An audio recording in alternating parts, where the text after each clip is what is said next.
We're going on a trip across the pond where the eyes of wrestling are glued. Between Zack Sabre Jr.'s impressive G1 victory and the happenings of AEW, England is the hottest of spots. Meanwhile, we're all reminded that there's always something a little stronger than OTC. All this and more on this week's Final Wrestling Place. You're listening to the soon-to-be-named network, the Lamborghini of podcast networks. Are you ready to listen to Final Wrestling Place? Kick it! Yeah! Yeah!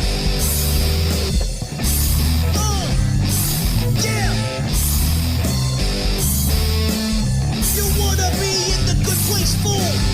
You better be doing what you're supposed to do. Bad place, little boy. Good place, little man. Break it down. Final Wrestling Place. Final Wrestling Place. Welcome to Final Wrestling Place. I'm Tim.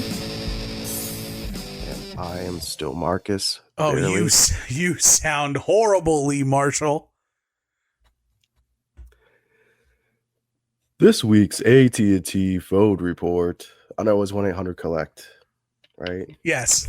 Darling, 1-800. road Or report. it could have been 10-10-220, Staggered Lee Marshall. 10-10-321. I'm here a week early in Panama City Beach, Florida, where it's weasel hunting season. And I'm going to do an on-air cough syrup drinking. This is the CVS, not a sponsor. Nighttime cold and flu. You gotta do the YouTuber hand. YouTuber hand for our visual, non-existing, our audio podcast. It's just me. It's just you. But yeah, so this is Mucinex Nighttime. This usually does me in pretty good. So this is the closest that I will come to being inebriated of any sorts. So here we go. Bottoms up. Mazel tov. L'chaim. Great. Good on you. Well, while Marcus is having the side effects of liquid Mucinex, I want to thank you guys for joining us this week with wherever and however you've joined us, whether it's on Spotify or Apple Podcast, YouTube, or through the soon-to-be-named network at soon-to-be-named-network.tumblr.com. We are so glad you are here with us. Be sure to follow us on social media, whether it's on Twitter at TNM Shows or on Instagram at Final Wrestling Place, or if you are a YouTube connoisseur, go on over to subscribe, ring that bell over at youtube.com/@Final Wrestling Place, and like all our videos. Marcus, we have a lot to cover between AEW's All In and the subsequent television or the prerequisite televisions before that. We've got talks about Roman Reigns making a back-to-back appearance on television for the first time in I don't know how long. And I guess there's a coronation that needs to take place this week. But first, aside from being sick, how are you? I will indulge in the opening talkie bit, and I just need to make a clarification. Yes, Okay? because I made it clear. Because finally somebody else is going to take some heat on this daggone podcast besides me, Tom. Yes, my trusty co-host Tom. I love hearing what the people I care about are up to in their personal lives on their pods at the beginning or wherever they want to splice it on the show. I do not skip over that part. Do not eye roll that part. I like hearing about that part. But when it comes to me, I do not think that way. I think that people are actively saying, get to the good part and skipping ahead, which is what I would do if I was talking about myself and I was listening to it. I would skip. That is the mindset that I have. So that's me. That's how my brain thinks. That's how I function. But thank you for those who've reached out and said they like the open talky bit. Yeah, I'm down bad. A little cold has been making its way around the house. Thankfully, the consortium was about 12 to 24 hours ahead of me with it. So we've been staggered. Little one had it at the beginning of the week. Wife got it later in the week, and then I really got it on like Friday. So it feels good. I'm alive. I've been dead most of the day. Dead for like Saturday night as well. Didn't even play Madden. Just picked it up today. Just downloaded it today and started playing it today. Played one game and I was like wiped. I was just like, I'm too exhausted. Yeah, I don't know how I used to be like sick and just play video games all day. Now it's like too mentally draining. I'm like, I can't do this. I got to put on some like 1992, 93 Superstars and go to sleep. Well, that'll do it. How are you doing? That's for sure. I'm good, man. I'm actually going to indulge a little bit on the personal talk. You don't have to get into it. But it was I'm gonna blow my nose. Go for it. Go ahead. I got to see you and the family this weekend. We had an annual bonanza that we do. It's probably something that is very, very hyper specific to the region of the world we live in. But we all got around. We shucked corn for a couple hours and cut it up and put it in Ziploc baggies. Marcus and I did a little Mexican Coke, no straw, and it was good, man. It was good it was good to have fun. See Marcus's family. I haven't seen much of them in quite some time, just with the pandemic and me starting my own family and everything all getting situated. It was really cool to get everybody back together, laughing, fellowshipping, the whole nine. Good times had by all. Got to work in a couple doll safaris on the road because there's stores closer to her or to that family that I don't get to ever. So I definitely swung past a Walmart and a Target to check stuff out. And spoiler alert, I got something. We got a bite. Oh, we got a bite. Yeah, that's what my bank account is saying right now. But we are good. Everything is good and fun. Got my debit card now. It was all last week. I down bad again. Somehow somebody got my debit card information again. So I've been on super secret. That's what it's Todd. Todd put us on double secret probation. He messed with my bank card so that I couldn't buy anything because we didn't go see the WID or whatever the WID is. I'm sure he's a delightful man with horrible jokes. So like Todd, essentially. But either way, man, so many good things on the network, so many good people, good vibes, hanging out and having a good time. But everything is whole and just in the world, and we are on a crazy roller coaster of events coming up for pay-per-views, premium live events, whatever you want to call them. We are in, it used to be summer was the dead season, and now between All In, Bash in Berlin, All Out, we're going to be back to back to back and just completely SummerSlammed out post SummerSlam. And I feel like there's another event that's happening after All Out. I was listening to At Odds Homework and they were talking about how like there's not going to be homework for like 4 weeks because of the pay-per-views that are coming up between AEW and WWE. And I think the reason why, because they said that one of the homeworks that they're Joe's changing up. I'm not going to say what it is. Go subscribe to the Patreon, you poor. But they're changing up a little bit of the format for homework in like 4 weeks. So that should be fun. I'm excited for that. I'll tell you, because you are in the permanent $100 Patreon tier for me personally.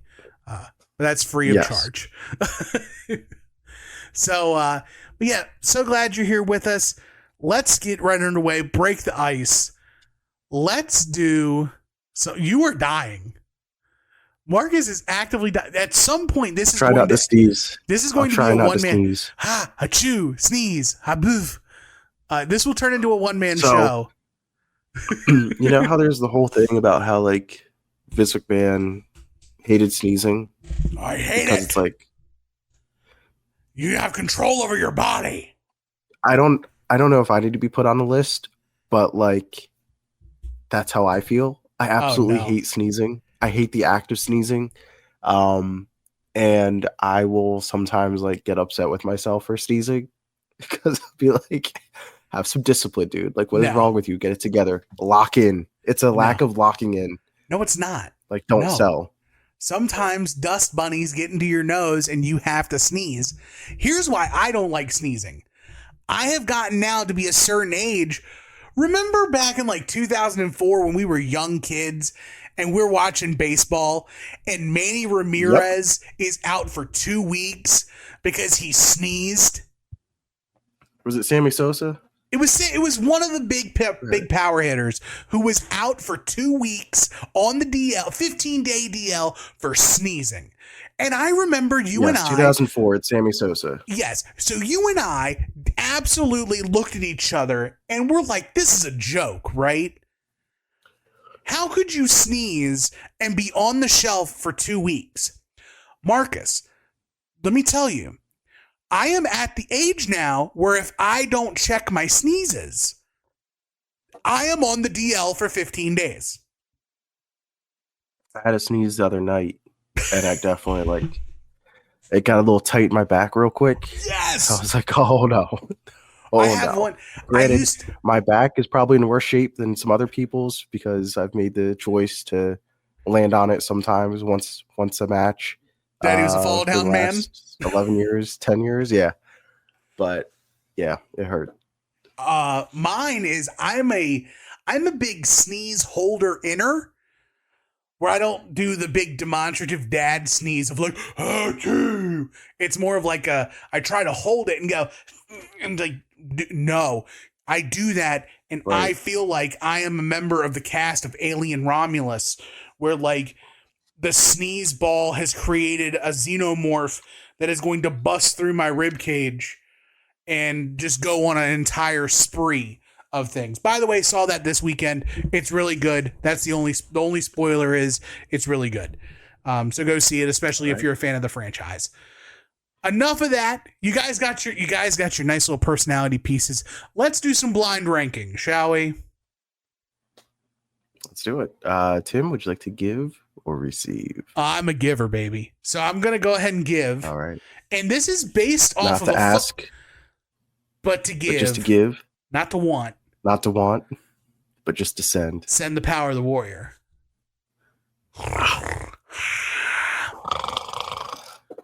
So this is in honor of a phone call that I heard this weekend on We Need Wrestling. Marcus, I have 5 kings. Ooh. Not King of the Ring winners. 5 kings. And you, King Marcus, are going to rank these kings. All right. Okay. So first of all, we're going to go with the King of Kings, not Jesus Christ, Triple H. 5. Oh, you're gonna hate that, brother. You're gonna hate that immediately. Number 4. Nope, you don't take backsies. Number 4, the King of Strong Style, Shinsuke Nakamura. I'm gonna combine 2 powers in my head. His like 2015, 2016, if that's what the time frame was, like New Japan run, Okay. and then like early NXT, and then also his like I Just Surf Now. Yes. I love combining those two things with Shinsuke.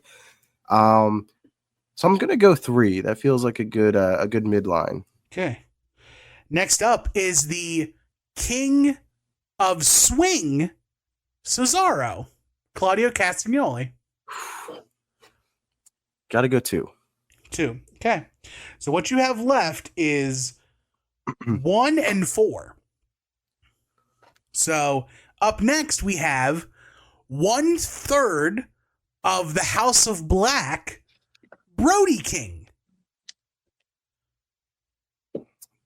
Gonna give him a 4. Marcus, you've played right That's my into my fate. hands. Number 5 is Lexus King. Dang it. So of Wrestling Kings, Marcus has ranked Lexus King number 1, Cesaro number 2, Shinsuke Nakamura 3, Brody King 4, and Triple H 5.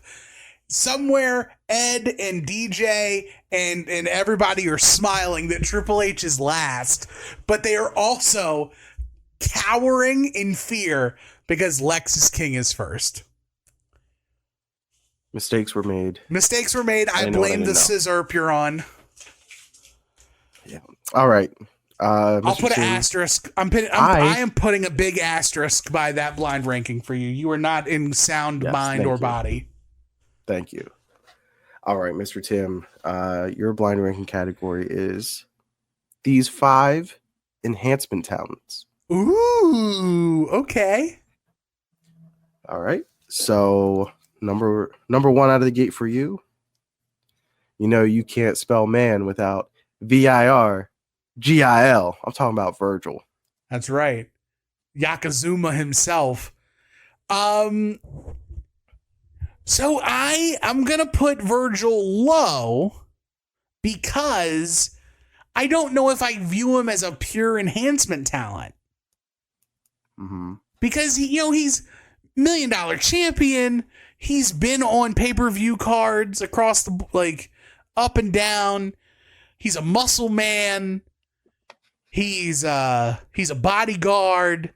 I'm going a solid 4 on the man that is too Okay. legit to quit. Next up for you is Barry Horowitz. Barry Horriblewitz. Love Barry Horowitz. Big Barry Horowitz guy. A little bit better than Virgil. I'm going to go 3 on Barry Horowitz. Okay. There was a Next Mendoza line. It is now the Barry Horowitz line. The Gambler from WCW. Ooh. All right, now we're digging. Let me go 2 on the Gambler.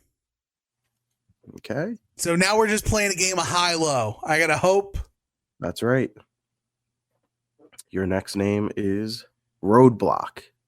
1. Okay. If for no other reason than that stupid finish of Drape going outside the ring and then doing the Taker ring exit in the ring for a splash. Might be high, might be low, but it's in there. We call that the Bella Twins. Oh, okay. Yeah, because we they call that the went Bella Twins outside the in. business. Yeah. Yeah. So that's just the Bella Twins. And Bella Splash. number 5 for you. Your last name is Canada's greatest athlete, Iron Mike Sharp. I'm cool with him being below Virgil. No offense to all my Canadian. I love Canada. Canada's great. Beautiful country. Love maple syrup. Love Canada. Love Bret Hart. My shorts are coming in soon. Very excited. Yeah. So Iron Mike Sharp at 5. I can live with that. All right. Good So stuff. what's my order for that? It's Roadblock 1, The Gambler 2, Barry Horowitz 3, Virgil 4, and Iron Mike Sharp at 5. That is correct. You got it. You got it. You So, got it. That's right. As always, if you guys have ideas for topics to cover for blind rankings, let us know in the Discord, the TNM Shows channel, or in the YouTube comments, or in DMs, or if you have our phone numbers, text us, whatever. We'll happily carve it up with each other based on your input. So, moving Send on. us $30. That's right. I will take that. We got some gambling to do. But opportunities. Opportunities. Here we go. Speaking of an opportunity, AEW is taking an opportunity of their own. Before we get into All In 2024, I would like to make a quick detour to All In 2025.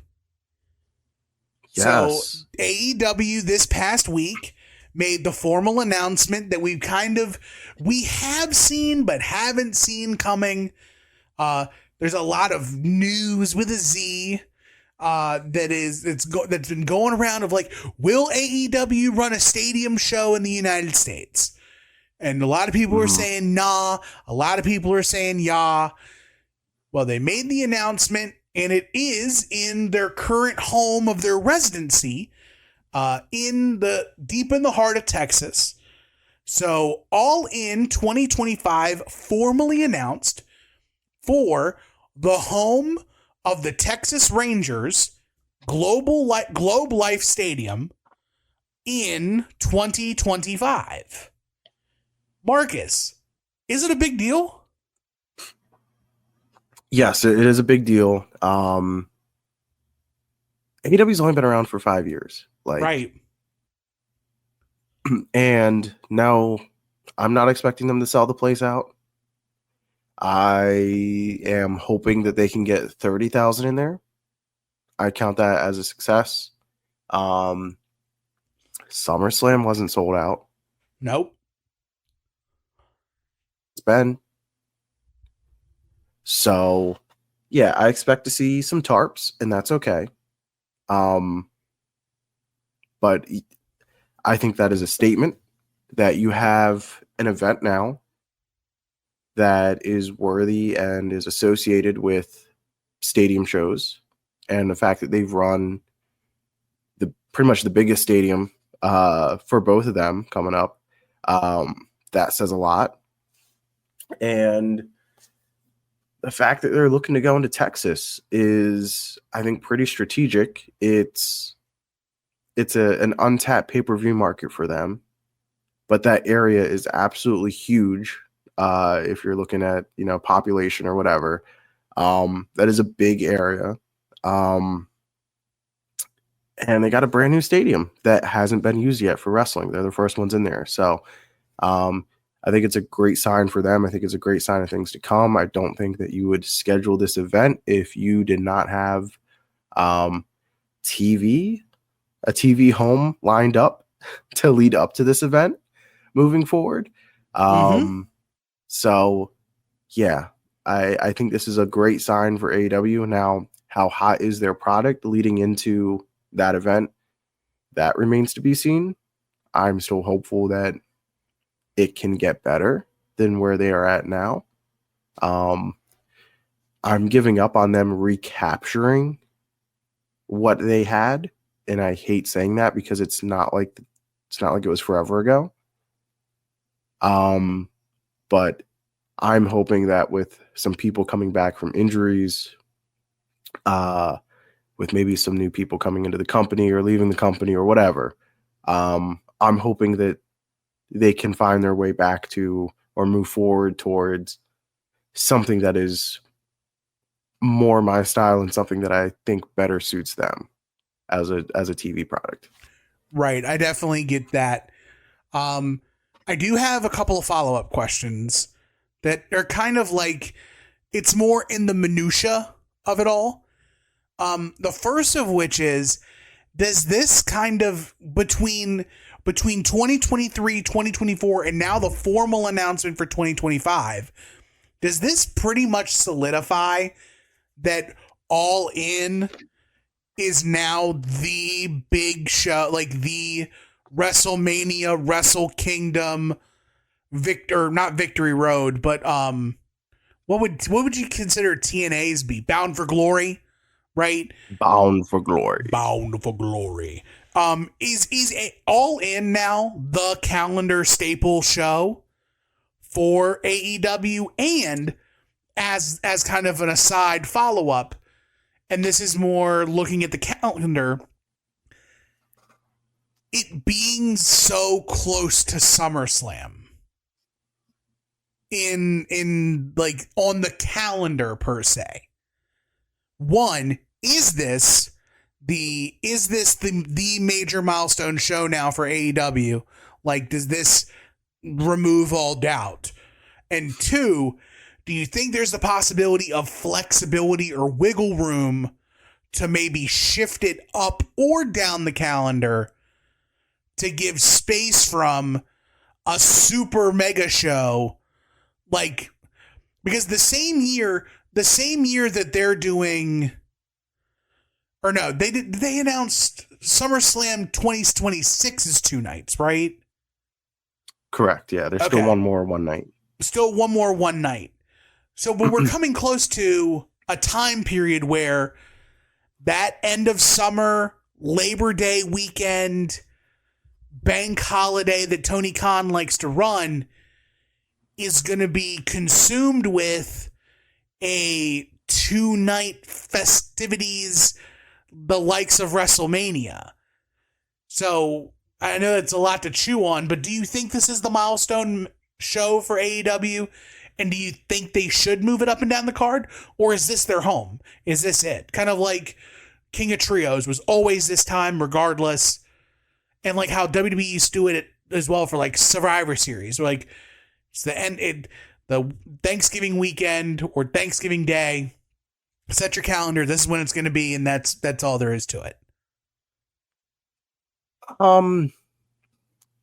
I can definitely see like the point of view of like trying to stay away, can you get 30 days away from SummerSlam, right? Like if WWE is going to move SummerSlam all over the calendar, right? We've seen it the last weekend in July. We've seen it the first weekend in August. We've seen it as late as August 30th. Mm-hmm. So like when is WWE going to put on SummerSlam? There's nothing set there. Where like they are running football stadiums for SummerSlam, it seems, the last couple of years. So like you would think earlier in August. That way you're not running into training camp or anything like that. Right. Or preseason games. And then you add the 2-night component to it. But there's also a bit to me of like 2015, 16, 17, 18 Golden State Warriors. And that same era of like the Houston Rockets, where like the Golden State Warriors were just like super hot with like prime Steph Curry, prime Klay Thompson, prime Draymond Green. You get prime Kevin Durant in there, right? And you get the rest of the West is like, we're not really trying to compete right now, right? We're not going to beat those guys. But then you got like the Houston Rockets that are like, somebody's got to challenge them. And that's what I feel like this event is for AEW.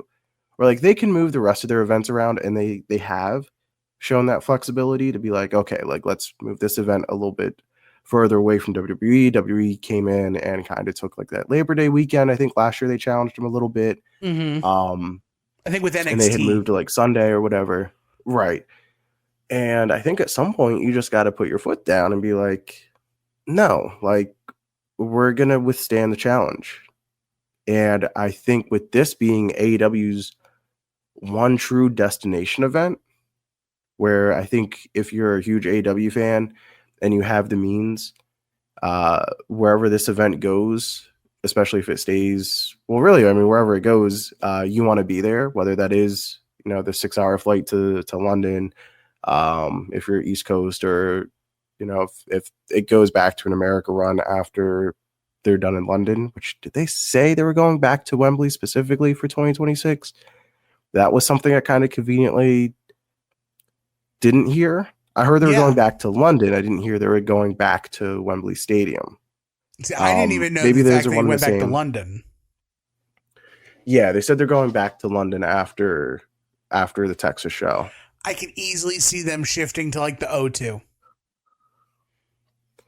Or, one of the wherever one of the soccer team plays. Mm-hmm. I don't know. But yeah, I think if you're AEW, you got to put your foot down. You got to put your flag somewhere and say, no, like, we're running this event. It is our destination event, and we're putting our best foot forward with the show. And I think that is what All In has become. It has become their destination event. Now, what I do miss about AEW is when they only had 4 or 5 pay-per-views, you could make a case that like 3 of them were like their big show. Right? Mm-hmm. You could have said it was Double or Nothing. Yep. You could have said it was All Out. Yep. You could have said it become Revolution because of just how good the Revolution shows have been. You could have said it was Forbidden Door because of how good the Forbidden Doors pay-per-views were. Right. So there was a case for like 4 or 5 shows.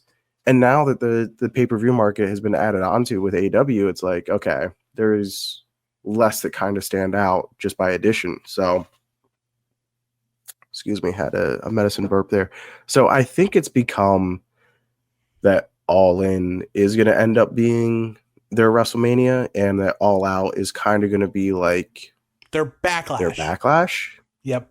Yeah, but I think they're doing it better than WWE ever imagined, and part of that is because All Out was established first, and All Out was the big show, just because they didn't have the naming rights to All In. Mm-hmm.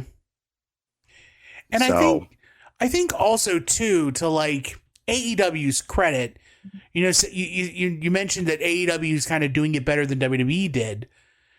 It's also like it is the beauty of being second to market, or being like not, I wouldn't say second, but I would say not first, right? Anyone that comes after the first, like, first car gets built, the Model T. Everybody now can look at the Model T and go, okay, that's how a car is supposed to look. How can we make our car better than that one?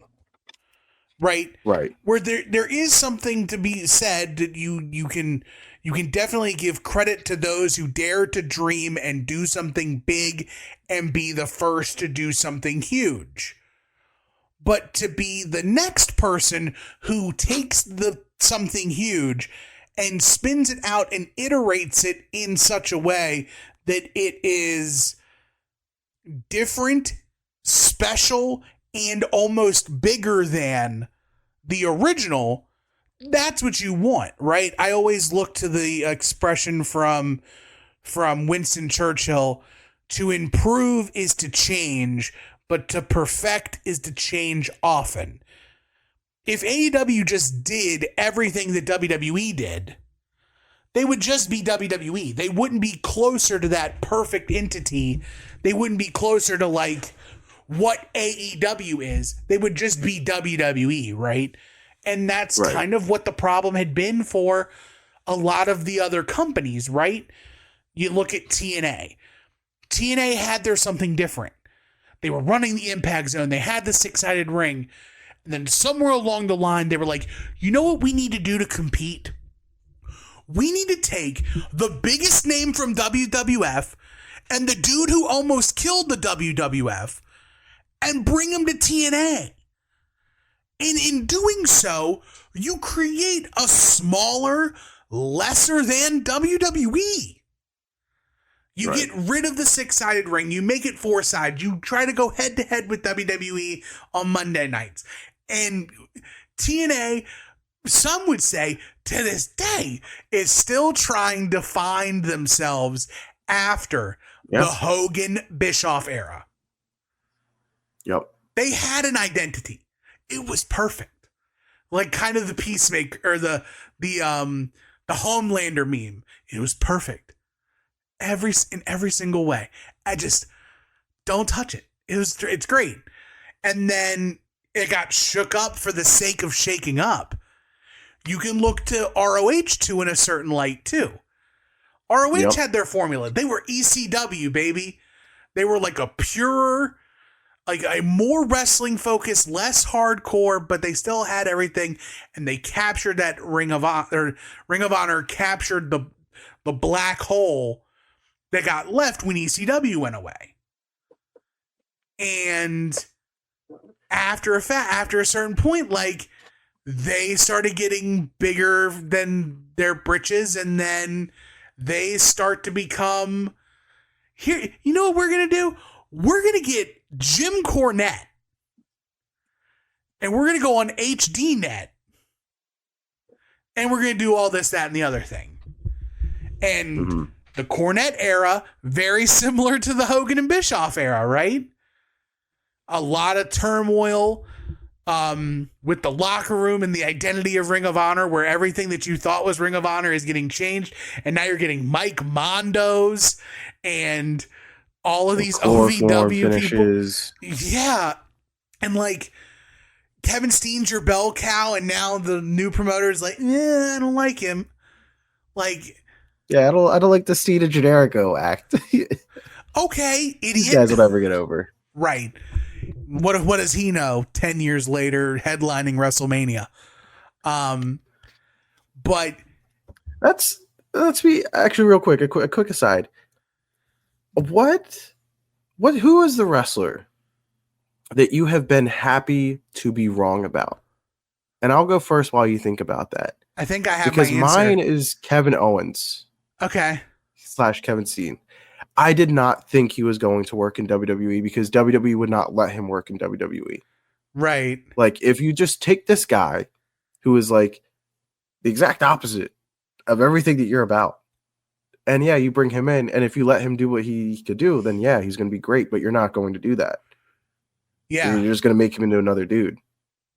And it hasn't always been perfect, but I mean, for more than it's not been, it's been really awesome. And he has become one of my favorite wrestlers current day. Like, he just straight up rocks. So yeah, I didn't think they would give him that room to succeed, and maybe they haven't, and he just forced the issue in a lot of situations.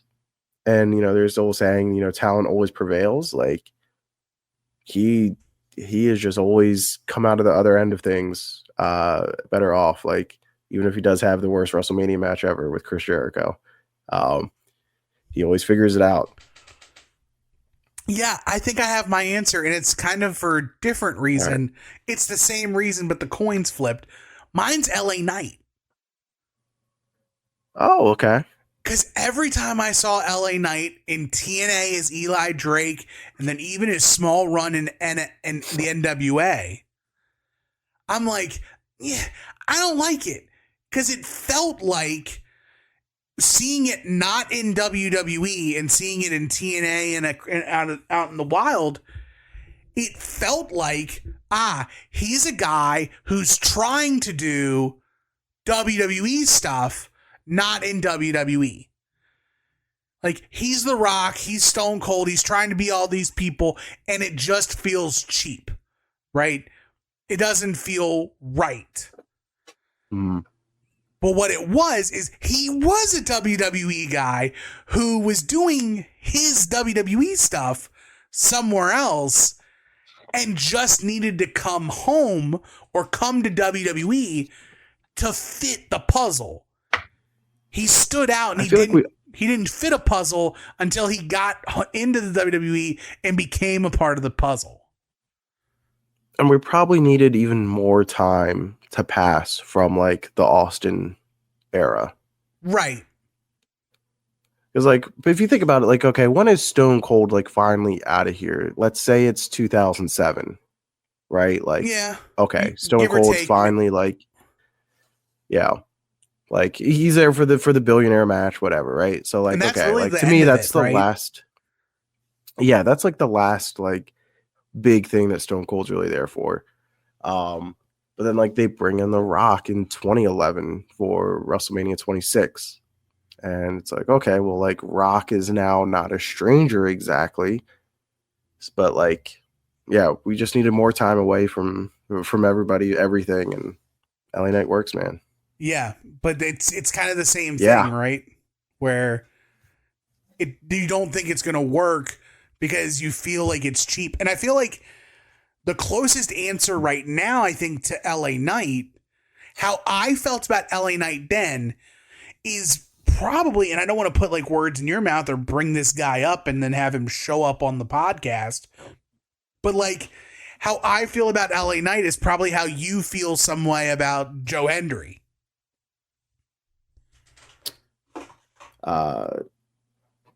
Yeah, like happy for the dude. I think I know what spot he's going to occupy. I feel like I've seen it at least 5 times over. It is a great spot, and it's one that pays very well, and it is one that once you get on TV, he will probably never have to work another day in his life, like a real job. Like good honky tonk man spot. Get your honky tonk man running. Yeah. I'm not going to pretend or like just readily accept that this is something more than I perceive it to be.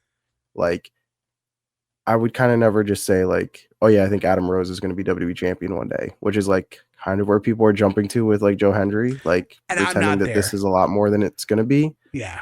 Me, I'm like, I'm not ready to be like, this is anything more than like, again, I don't say that as a bad term. To me, this is a high end, like if the bottom of that tier is Adam Rose and the top of that tier is like Santino, like he's a lot closer to the Santino run than the bottom of that rung. Right. Yeah, because in between there, like, you've got like a fucking Dactyl, Brodus Clay, and exactly. Yeah. Yeah. So yeah, to me, I'm like, that's great. Right. And like, I think there is I think there is a ceiling. I think he could possibly eclipse Santino and be like the new high bar for that. But you know, of course, time will always tell that. But moving back to AEW, right? I also find it interesting that now AEW has pretty much now staked their claim as like their new second home is Texas. Yeah. Like as soon as the stuff with Punk went away, they have now lightly wiggled and removed the flag from Chicago, and they traveled south, and now they drove it into Texas, right? And it's like Moneyball. We lost to CM Punk, but now we've got the Von Erichs and like, yeah, we've gained like the Von Erichs and like Dustin Rhodes nostalgia and all this talent that like speaks to like the like coming from Texas. And the Sammy Guevara resurgence now with Ring of Honor. Sure. I mean, people that does something for. But people like apparently Young Ed. The reactions from the crowd in Texas are at least like seeing the stuff from Ring of Honor TV. The people there are into it. Yeah, good for them. You know? Yeah. That's not all that to say, yes, Texas. Yeah. Texas is a good second partner for AEW as a host city, I think. Right. Like Jacksonville will always be then now and forever the home of AEW. And then, you know, they've got the West Coast home with like the Rancho Cucamonga Reseda, right, Southern California wrestling. But Texas in the middle, that's like a nice little landing spot, right? Yeah. So, but shifting from All In 2025 to All In 2024, Marcus, it's been a hot minute. 1 week. No, well, it has been 1 week since we've been here, but it's also been it's been a little bit since we have had one of these. For this is how we haven't watched the show yet. We're so far ahead of real life. We're going to watch it later. old-fashioned pre-cap. So what do you... I like Brennan on the drums at the end. Don't touch my drum set. Just throwing the sticks and just like letting it go. Wow. What a great jingle. Again, we haven't played it, but a great jingle done to us by our third man, DeWicki. Shout out. Love you. Congratulations, by the way. That's right. But yeah, awesome. It's a good look for you, brother. It's a good look. So what we're going to do in this pre-cap, we're not going to make any like assumptions that we got the tape. We didn't get the tape. But I think we could happily prognosticate, right? What's going to go down at All In. You got the card up? I do have the card. I want to go top to bottom, front to back. Okay. So do we want to include 0 Hour with Stat and Stoke versus Willow and Big Tom? Let's do it. Okay. By the way, if you have not seen the promo of Stoke and Stat talking about this match, where Stokely refers to himself as the real Stone Pitbull and then starts barking at the camera, please do yourself a favor. Stoke is on one. And if I'm Big Tom, I'm watching out for Chris Statlander because she is a wild card. But we've got Stat and Stoke versus Willow and Big Tom, where the winning team will choose the stipulation of the match between Willow and Stat at All Out. I like that a lot. I do too. I'm going to say it's Willow and Big Tom. I do too. I think that they're gonna call their shot, and I think we might get a salad steel cage out of this deal. Ooh, that'd be really good. Salad steel cage, keep Stoke out, keep them in, no running, no hiding. Submit or surrender. Get, like, spots where like Stokely's trying to get in, and then Willow can just keep knocking him off the cage. You get some conglomeration work in there. Because part of me, like, with this Willow Big Tom, is Willow now, like, pseudo-conglomeration?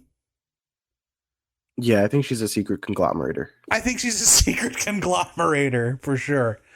Going through the rest of the card on Wikipedia, you know, the most trusted source in all of wrestling. Timeless Tony Storm defending the AEW Women's Championship against Mariah May. Ooh. I would have said this was the match I was going to be most excited for if All In were this weekend or last weekend. But a little bit of steam loss. I am very hopeful to see what we get on Dynamite and Collision moving into All In.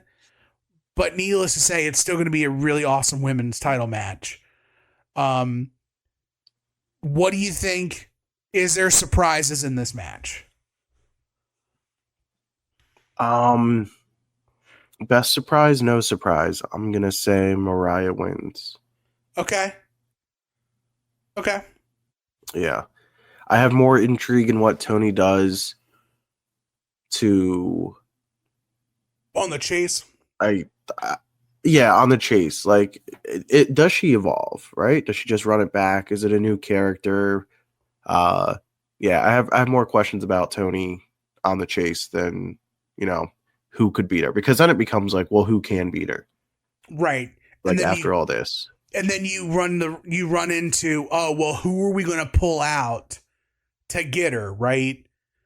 And there's a name floating around that'll probably come up in conversation, especially once we get to a couple more matches down on the card, of somebody who could return to AEW. But we will cross that bridge when we get to it. I'm also here for Mariah as champ. I loved the piece of business that Mina did on television. Aside from that stupid producer who decided that was the right place to put a match graphic, you ought to be ashamed of yourself. Respectfully. the world's friend, Mina Shirakawa. Next up for the AEW International Championship, Tony Khan called it the International Championship. I'm calling it the International Championship. Will Ospreay challenging MJF and the American Championship. Please end this. Please, Will Please. Ospreay. Just win. Just win. And I don't want to be an hour. I don't want to be 45 minutes. I don't want to be 30 minutes. Just win, please. Can we end this? Yeah. Do we get MJF doing like a Hulk Hogan tribute for this match? Something, yeah. Something, sure. Do we get American made? Sure. Because there's not going to play Real American. Absolutely no shot at Real American. No. I think WWE owns American made, but no. They do? Oh, probably because now they got the stable too. Because it's a Jimmy Hart as well. Okay. Jimmy Hart song. So maybe I want to be a Hulkamaniac. Sheesh. And anything other. So no. Yeah. Just end this, please. Right. In a match that just got an added stipulation this past week for the TNT title, Darby Allin challenges Jack Perry in the All-In signature coffin match. Yes. Sting and his signature coffin will be there to support Darby as he wins the TNT title. Sting will be there. Okay. So I need Darby to and we're kind of getting there with this angle now with Darby and the Elite, right? I need Darby to embrace the look of the new Crow. There's a new Crow movie coming out. He has signature face paint. We need a new Crow for a new era of fans. Darby, just be the new Crow. Become the Sting I know you can be. Beat Jungle Jerk Jack Perry. Win your TNT title back. Go on a God run, then beat Okada, and then beat everybody else for the belt. That's just me putting my vision board together for Sting's son Darby. Next, any funny business with Will Ospreay and MJF or Jack Perry and Darby Allin? Just that Sting's going to be there. Okay. For Darby. Yes. Stare down between Okada and Sting to make every one of us just swoon of what could have been. TBS title, Mercedes Moné and Britt Baker DMD. The over-under on match time is 11.5. Oh, over. Over. Don't say that. Over. I am. They talked about it on We Need Wrestling. We talked about it a bit last week. This is now shot up for whatever reason as like the match that I'm most interested in. Why? It has absolutely nothing to do with anything we've seen on screen. Oh. I just don't know how this one's gonna go. Right. It's like the enemy of my enemy is my friend. I'm curious. I think you have two people in this match I think are better when I would say, a mechanic is in there. Mm-hmm. Somebody to help them look better. Not saying that they can't. But that is when they are both at their best, I feel. Right. And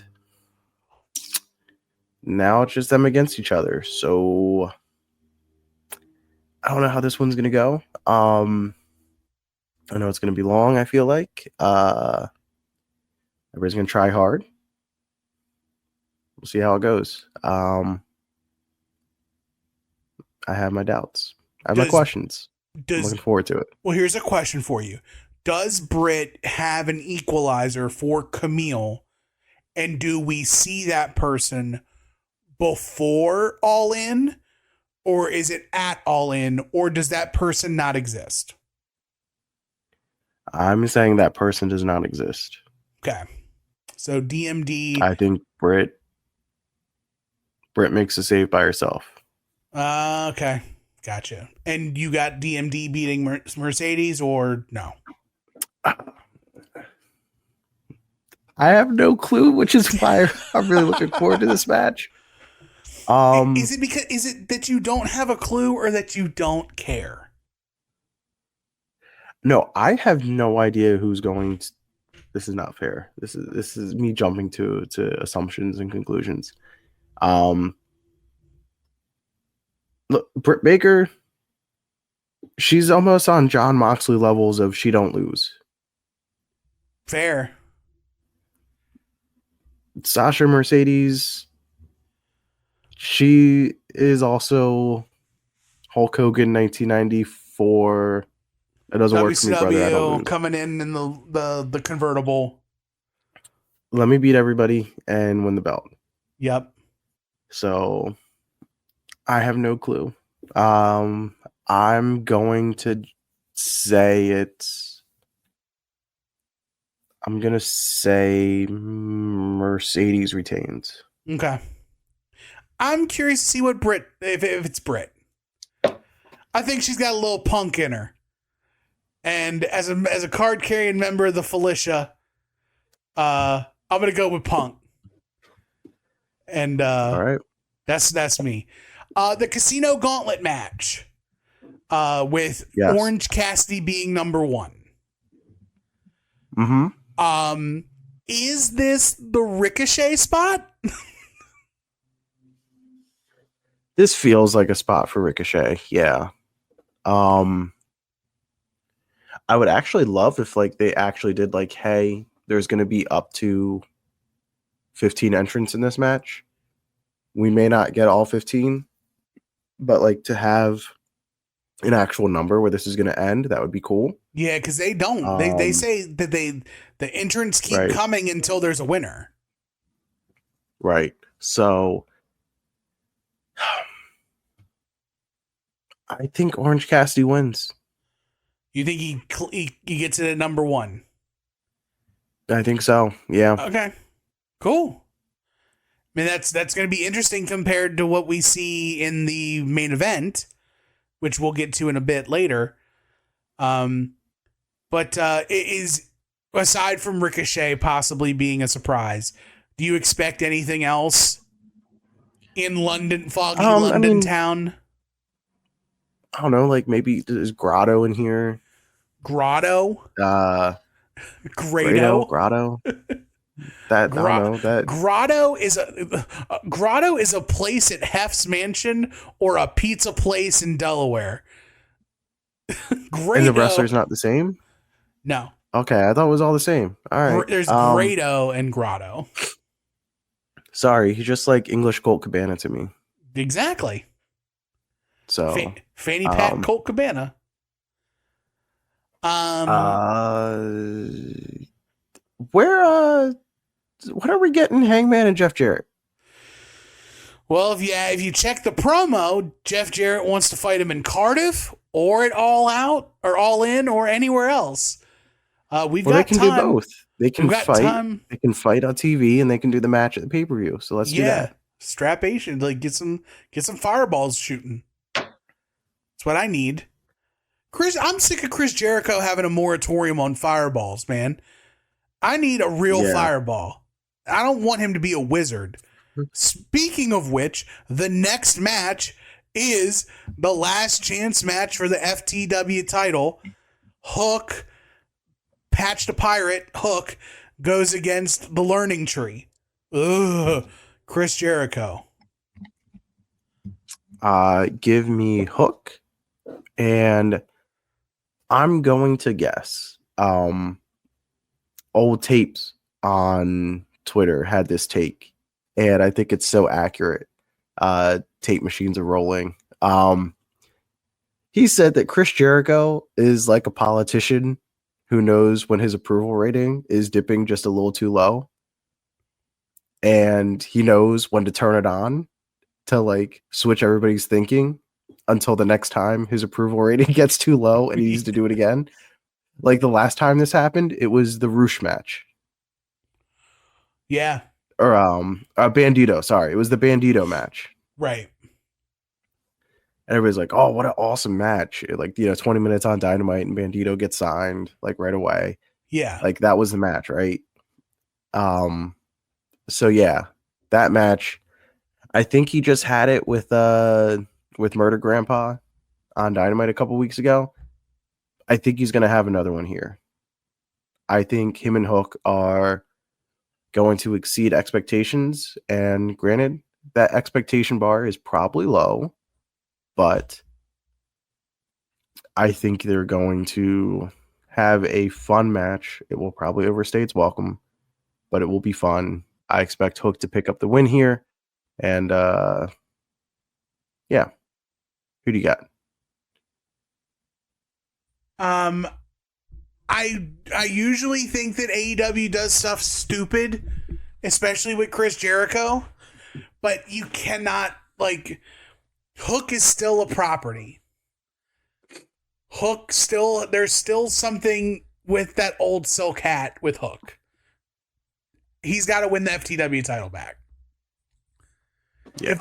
If the FTW title is not in the possession of a member of the Taz family, it feels wrong. It just feels wrong. And I expect Mr. Taz to get involved in this match. In Katahachime, the Bad Apple or something. Yeah. He's got to get even. Like, so there's going to be some furniture does Tony moving. Khan pay for War Machine? For Hook? Or for Taz? No, for Taz. 100%. Yeah. He's already paying for that stupid Machine Head song. Pay for a real song. By the way, how do you feel about that song being the all-in song? I mean, it's Bush, right? Aren't they British? I don't know. Yeah, I guess. Are they the British? I think so. So it's whatever. Gavin Rossdale? I think so. I mean, yeah. I'm an old. I like music that I know being associated with pro wrestling. I like rock, specifically butt rock and nu metal being associated with pro wrestling. Yeah. This probably leans a little too closer to like smart people alternative rock for me.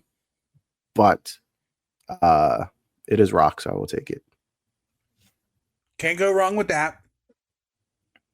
Next up, in a 3-way tag team match for the AEW World Tag Team titles, it's the FTRs and the Acclaimed and the Young Bucks. And if Mercedes Moné and Britt Baker weren't on this card, this would be the match I cared least about. I'm going to go ahead and take the Young Bucks to retain. They did the honors last year amidst all the chaos, and I think that they are going to get a win in Wembley, for the whole highlight reel. Gonna catch some B-roll of that. So that's my thinking. That's what I think is gonna happen. What about you?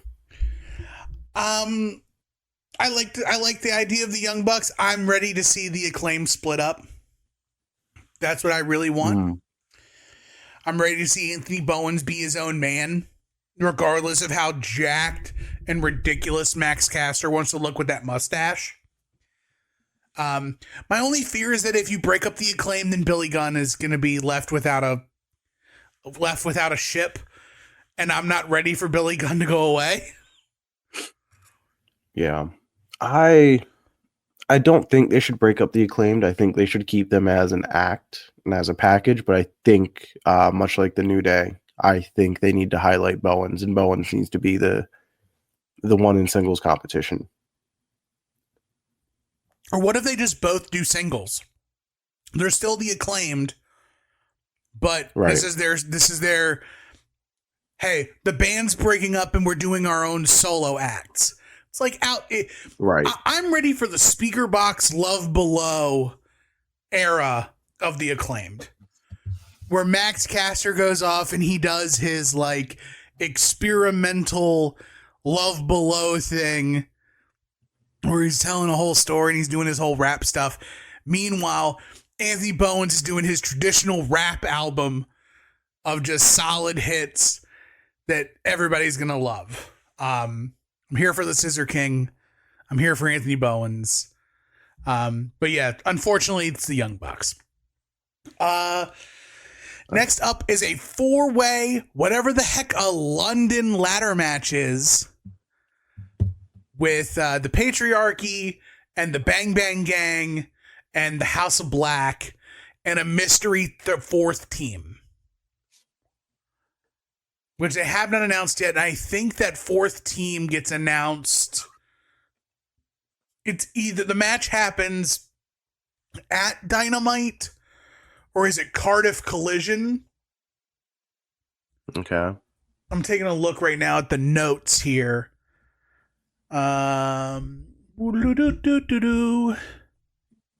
So it was announced on Collision. The fourth team will be decided in a wild card match on the August 24th edition. So the Cardiff Collision, the night before, they will announce the fourth team. Okay.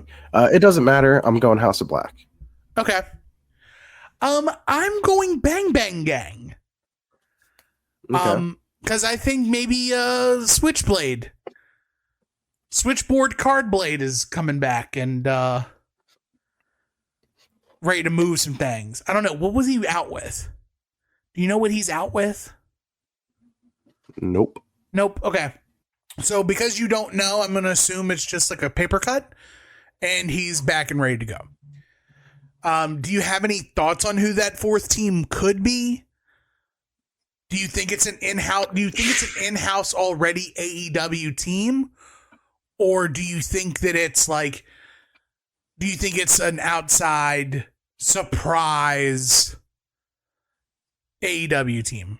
Because in my head, this practically screams Roderick Strong and the Undisputed Kingdom. Okay. Let's see. Yeah, looking at that match. Yeah, I'm like, what does the match need? High flyers. I feel like the match needs at least one flyer. It needs another bruiser. Well, it's got a flyer. And It's got Nick Wayne. There's yeah, already it a needs bruiser. another one. Okay, so another flyer. So is this a spot where I have no idea, but like, is this like Kyle Fletcher and Mark Davis, and isn't like Jeff Cobb with them sometimes? They were in United Empire. That's what I would go with. Like, that's just my guess. Like, if I'm trying to make the best match, I'm adding those three guys. So it'd be Aussie Open and Jeff Cobb. Yeah. Okay. I can be here for that. I can absolutely be here for that. Speaking of which, you just like popped something into my brain. I'm changing my mind on the gauntlet match. Okay. It's not going to be OC. Takeshita's back, and Takeshita wins that gauntlet. Oh, okay. Let's hope. Let's hope. I wouldn't be mad at that. Please. Tony Khan, either strap up Takeshita or let him go to New Japan. That's your choice. Because he's a star. The two options, yes. He's a made man. Absolute stud. He's made. I know you've never watched a G1 match, and we'll get to that. No. Mm-hmm. You need to watch everything Takeshita did in the G1. Probably not, but I'm sure it was great. It was absolutely fantastic. Never a doubt. No. My thought on the 6-man team, just because I just recently saw a promo of them for Collision or Rampage, watch it be Stupid Scorpio Sky and Private Party. Yep. And that would get you your two flyers. Yep. Yeah. There you go. Main event time. It is title versus career. It is the final countdown. It is the AEW World Champion Swerve Strickland with Prince Nana against the American Dragon Bryan Danielson. Marcus, is it a red herring? Is all the stuff about Danielson's retirement, the touching memorial, time of your life, the branding of the final countdown, is it all a red herring? Or is it meant to look like a red herring only to not be a red herring and it actually happened? So I have a wild thought here. So I would just say it. I love it. And is this I think- Grandpappy's cough syrup talking? Possibly, we'll see. I think Danielson is supposed to win this match.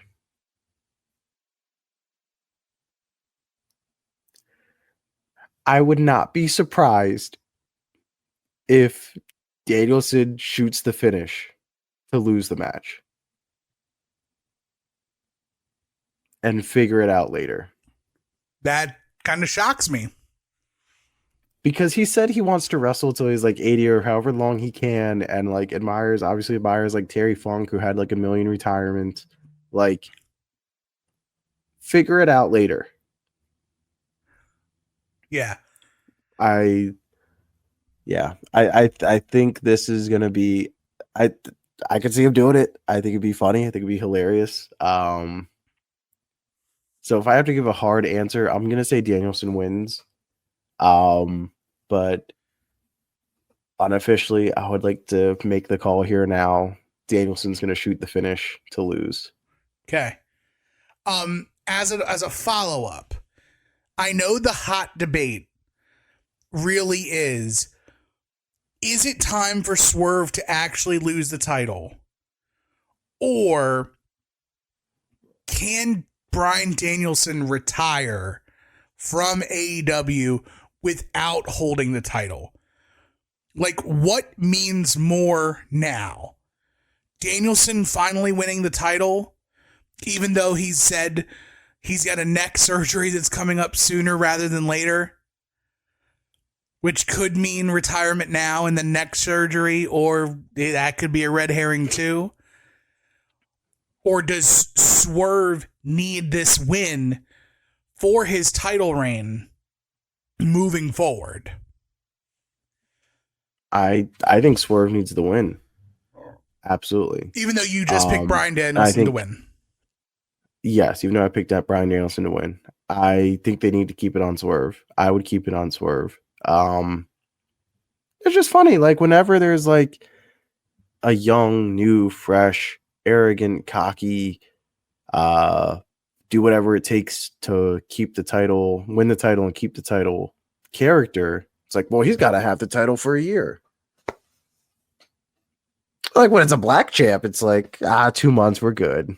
Get it off him. 3 months, we're good. 4 months, get it off him. We're good here. He had a good run. Like, where's the obligatory, like, Swerve's keeping this title for a year? I will hear no questions about it. Like, why don't we think that way? That's just how I kind of look at it. I'm with you. I'm seeing the same thing. Like, when this was MJF, I didn't have any doubts that MJF was losing this title before like 9 months. Right. Even Danielson was like his first defense in an Iron Man match.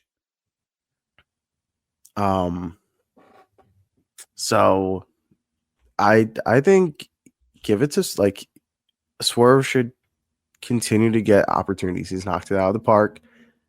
They have, I felt like, recommitted and refocused around Swerve and his title programs, and especially with like the Ospreay win. Like, he's your dude. Let him be your dude. Just let him keep being your dude. And that's kind of what I go back to, right? That's what gives me pause for this matchup, is that I thought he was losing it to Ospreay and Ospreay lost. Mhm. To me, Ospreay is a bigger threat to the world title than Bryan Danielson. Mhm. So if Ospreay can't beat Swerve at this new heightened state, Danielson doesn't stand a chance. Except he's Bryan effing Danielson. And that's what stinks about it. Yeah. I think, to me, I think we've already seen who's going to beat Swerve for the title. I think it's going to be Hangman. It's the hanger. And I think they need to hold off until Full Gear to do it. 1 year from the sick insane match. The sicko match, yeah. Yeah. I think that's where he should lose the title. Okay. You ain't gonna hear no complaints from me.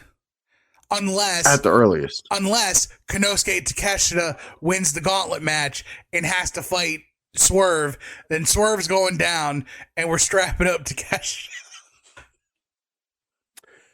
Yeah, that's the thing. Like, I don't feel like AEW would do a Money in the Bank style thing with this title win, where it's like whoever won the gauntlet is going to challenge Danielson right afterwards. That just feels it's better not, than that. It's not a call your shot type deal.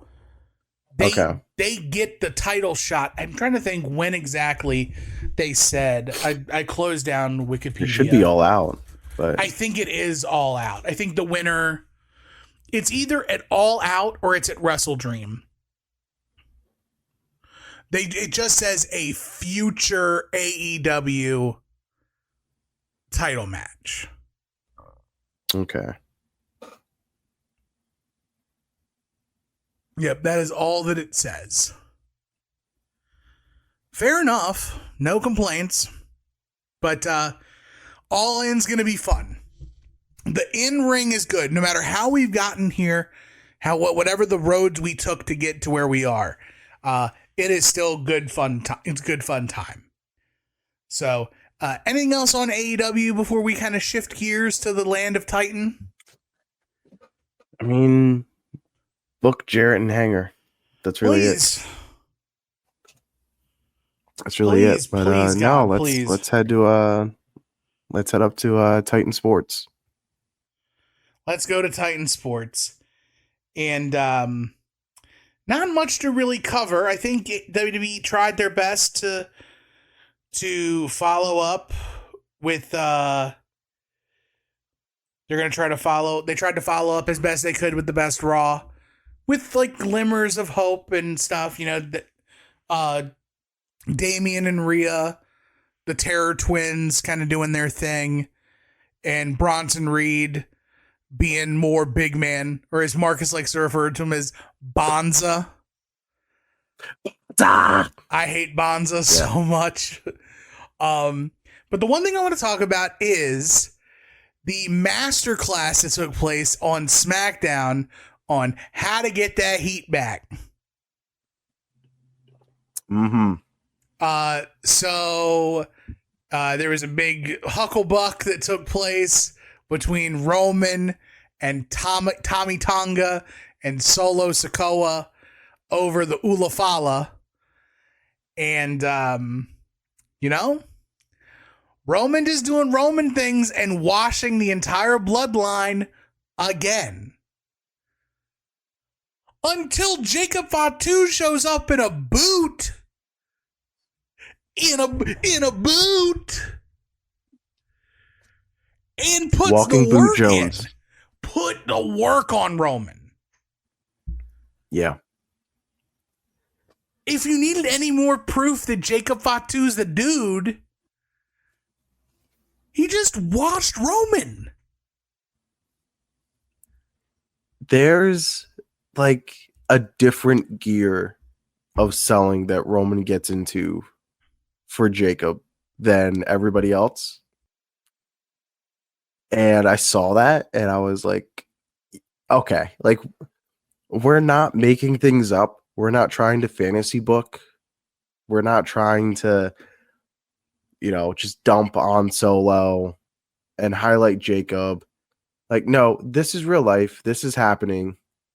Like, you can see that Jacob Fatu is dollar signs. He is the money bag. And Roman sees it and knows that there is big money in not just a match, but a program with the two of them. Yes. And Jacob involved with the bloodline versus Roman is a completely different beast than, unfortunately, Tama Tonga and the infamous Mr. Tonga Infamous. It's like, as Roman kind of said this during his time as like the tribal chief, like there are levels to this, right? Mm-hmm. And we thought that at a certain point, like the new bloodline was this level. SmackDown let everybody know that the difference maker is Jacob. I don't think I've ever seen an instance where in WWE or maybe wrestling, I don't think, but like if you look at the big major stables, right? You think the Horsemen, you think DX, you think the NWO, go into Evolution, go into like the Shield, right? Has there been in a stable an actual difference maker, the likes of which Jacob is showing right now? I know that's hyperbole, and I'm like telling you to cram like 40 years of wrestling history, 40 plus years of wrestling history into like a thought, but like I can't think of a time where like I just had a sneeze. I'm so sorry. I know you're okay. You're okay. Thanks, Vince. I hate myself. No, you're fine. I promise you're gonna live. Snuggle But Bobby like too. the Horsemen, the difference maker for the Horsemen was that they all worked together. They were individuals on an island, but when they were together, they were the difference maker. And like with the NWO, there wasn't like one dude in the NWO who was like, oh, he's here now. Now we all got to act up or act right. Same thing with DX. The Shield was a little different thing because they were like a collective of a group. So there wasn't really a difference that needed to be made. It's not like protect the president because there was no leader of the Shield. Maybe Batista was for the Evolution. Maybe. Yeah, maybe. But maybe like, in a different way, like Harper with the Wyatt family. But I don't even I don't think Harper had that. Harper never had a moment like Jacobs had. And Jacobs had two. Because you go to Jacobs' debut where he beats up Cody and Kevin and Randy, and then he completely demolishes Roman. Yeah. Like, so it's different. It's clearly different. Is it Zeus? Yeah, that's what he's being booked like, man. Right. Like, dude's unstoppable. Zeus that can work. Dude showed up in a walking boot and put that work in on Roman. And insane. ran. Like it was like his clothes. Yeah.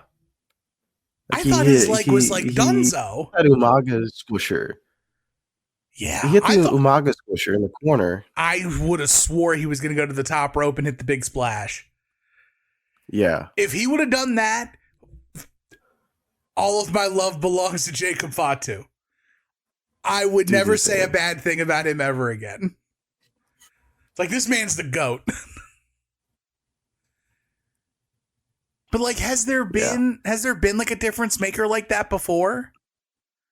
I really can't think of one off the top of my head. Not like this. Like, I'm gonna go like babyface groups where it's like one guy makes that kind of a difference, but I can't think of the inverse. Because usually that's Sting, right? But that's what I was thinking. Is like the closest I can think of is like Sting with like Team WCW, who came in and like washed like the big guns of the NWO. Because who was in the War Games match for that? It was Hogan, Nash, Hall, and NWO Sting, right? Yes. And Sting comes in there and just beats up all of them. And leaves them all laying. And then leaves. Which, by the way, remind me of this conversation. I have an idea. Okay. But yeah, like just Jacob Fatu he is on a trajectory we've not seen in the WWE before. Right? No. It's They know they got something in this dude. Yeah, it is meteoric in the purest sense of the word. And he's exciting to watch. Again, right, he's exciting to watch, and it's a dude who like came in, quote unquote, off the street, but like he's in there and looks like a WWE main eventer. That's crazy. Because he is. And like anybody who watched MLW was telling everybody like Jacob Fatu's the guy. And like somehow he was still a secret. Well, some of that his own doing, some of that. Right. A lot of it's self-inflicted wounds. But regardless of how like the reasoning, you know, he's there. And Papa H is there. Papa H is there slipping pads, envelopes to international bookers to just let Interpol not look. Which I'm a fan of. This guy's got to come across the border. It used to be that Sweet Brucey would take a walk with the fire marshal, and now it's Sweet Brucey's taking a walk with customs, or he's taking a walk with Interpol, or he's taking a walk with the police. Right. He's fine. Reformed. Had a couple guys reformed. And we got some business to do. Yeah, here you go. Here's all this money we're gonna make you. We need these guys. Here's a small fortune. Don't worry about it. How do you like Wheatley American vodka? We might have a case for you. So more on that later. Maybe more on that later. But yeah, just we wanted to make sure we talked on Jacob and hit on that. And if you're not watching SmackDown, which I understand, like WWE is a hot button item, especially with that, like the soon to be named network. Jacob Fatu is the guy. Okay? Mm-hmm. Focus on him and whatever gravitates around him, and you'll be pleased. I promise. I was just shocked we saw him this soon. Dude, I thought he was going to be out for like a couple months. You know, I thought like, all right, October, November, we see this guy. Nope. Yeah. Right. How about 3 weeks later? Moving just fine. He moves better in a walking boot than I do in Jordans. It's disgusting. I hate it. And he is actually a purebred athlete, and I'm just a fat guy who talks about it. Right? But still, it's freakish. He's a beast. He's beastly for sure.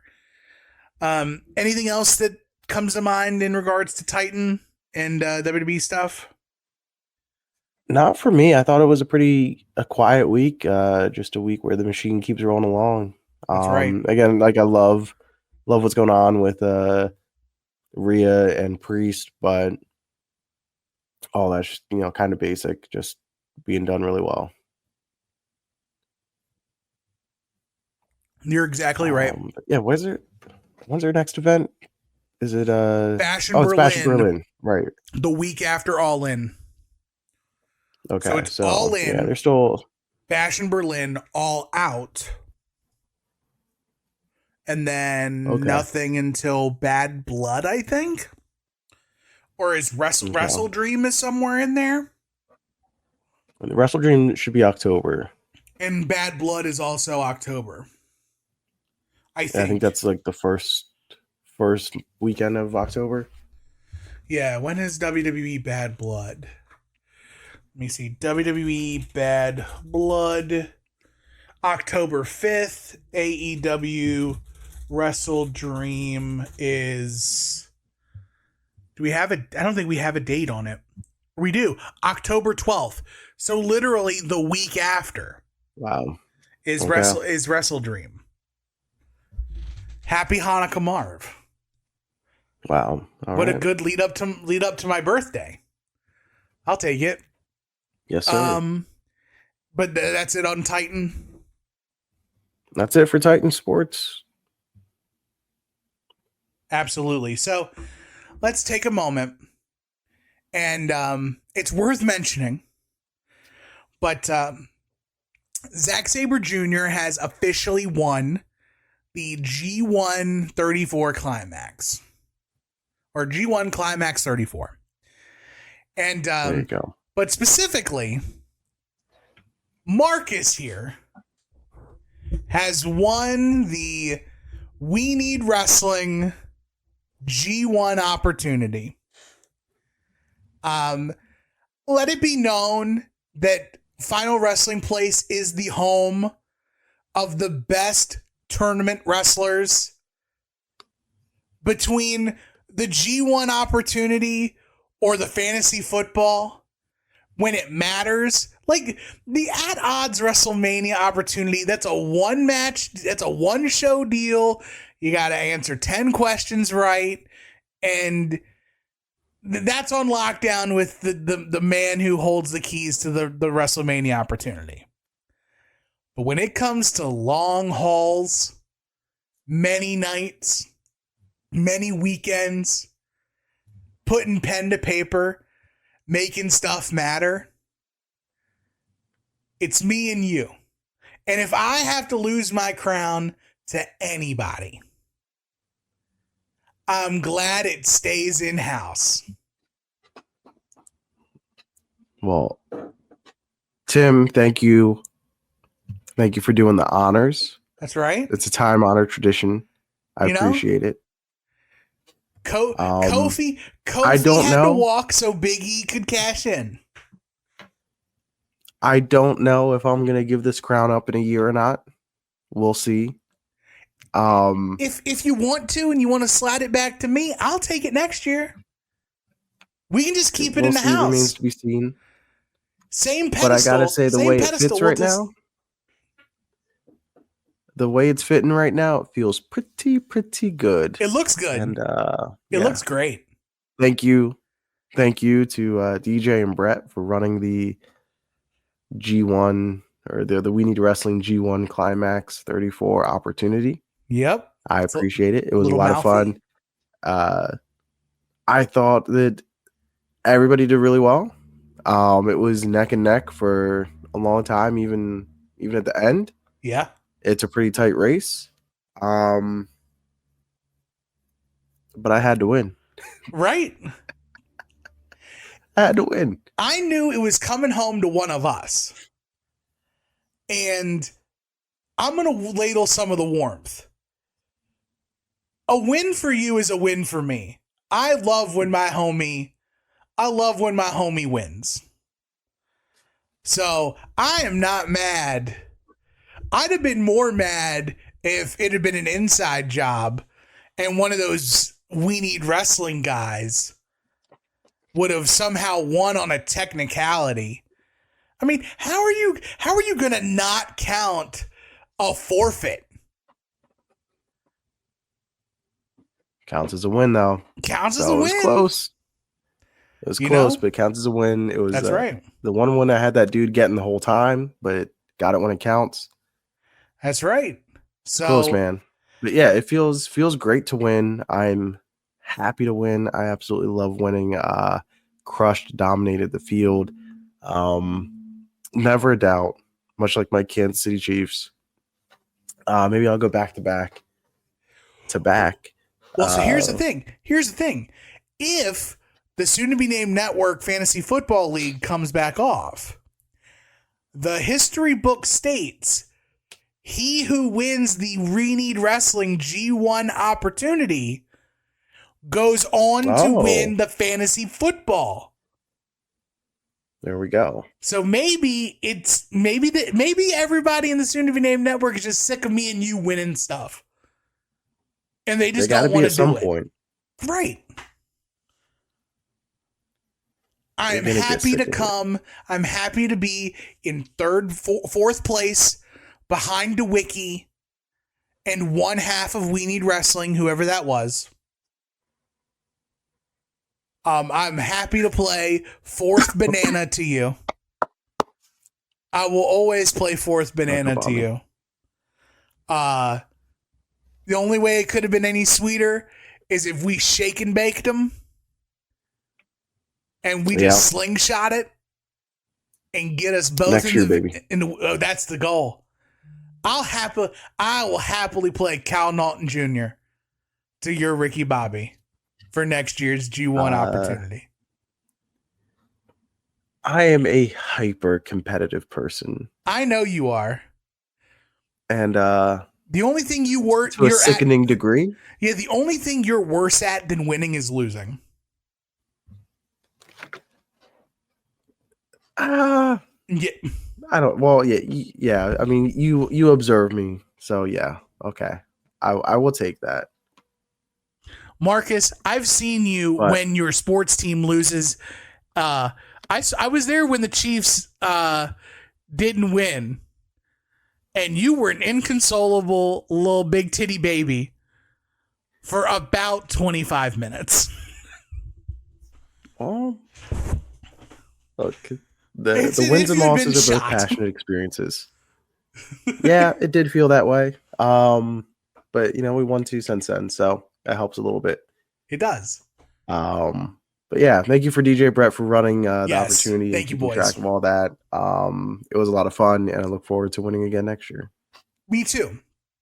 The actual wrestling news on this, though, is now that Zack Sabre Jr. has officially won the G1, he has also broken an unwritten rule with the G1. So winning the G1, the unwritten rule is you challenge the champion at Wrestle Kingdom, which isn't necessarily the rule. The rule is you get a shot at the title.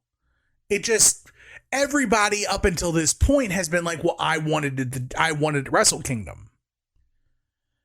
But Zack Sabre Jr. is calling his shot, and he's challenging Naito in like 2 months in the same building he won the G1. And so much so that he's saying he's going to be the champion and he's going to defend it 6 days later when New Japan heads to England. So my question is, and this is how I can get you to talk about Japanese wrestling without talking about Japanese wrestling. What other unwritten rules are there in wrestling that you can think of that haven't necessarily been violated? Or if they have, it's been a long time. Ooh, okay.